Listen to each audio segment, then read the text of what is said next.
చంద్రబాబు అయితే పార్టీ నాయకుల ట్రాప్లోకి పడట్లేదు, మీడియా ట్రాప్లోకి పడట్లేదు. మీడియా వాడినేసి లోపల ఈయనేసేసి, లేకపోతే వాడిని ఎందుకు సెలవు మీద పంపిస్తాడు. ఇప్పుడు ప్రభుత్వ ఉద్యోగి అనేవాడు ప్రభుత్వ ఉద్యోగి, ఎవడు పవర్లో ఉంటే వాడు ఏం చెప్తే అది చేస్తున్నాడు, అది చట్ట విరుద్ధంగా ఉన్నా కూడా చేస్తున్నాడు.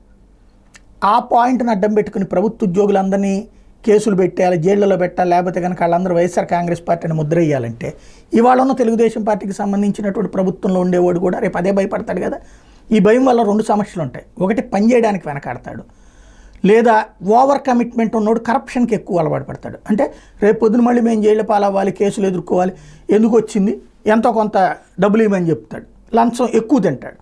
కాబట్టి ఇది బాబు గారికి తెలుసు. అదే సందర్భంలో పని చేయడం మానేసి ఈ కక్ష సాధింపు రాజకీయాలే చేసుకుంటూ కూర్చుంటే వర్కౌట్ కాదు. ముందు పార్టీ కార్యకర్తలను చూసుకోవాలా, అట్లాగే పార్టీ నాయకుల డెవలప్మెంట్ చూసుకోవాలా. ఇది నిన్న చంద్రబాబు గారు సీరియస్గా చెప్పుకొచ్చింది. నేను కక్ష సాధింపులు చెయ్యనని చెప్పడమే కాకుండా పార్టీకి ఎవరు చెడ్డ పేరు తేవద్దు, అట్లాంటి వాళ్ళని ఉపేక్షించే ప్రసక్తి లేదని తేల్చి చెప్పారు. వాళ్ళ మనోభావాలను దృష్టిలో పెట్టుకుని, కార్యకర్తల మనోభావాలను దృష్టిలో పెట్టుకుని పనిచేయమని చెప్పారు.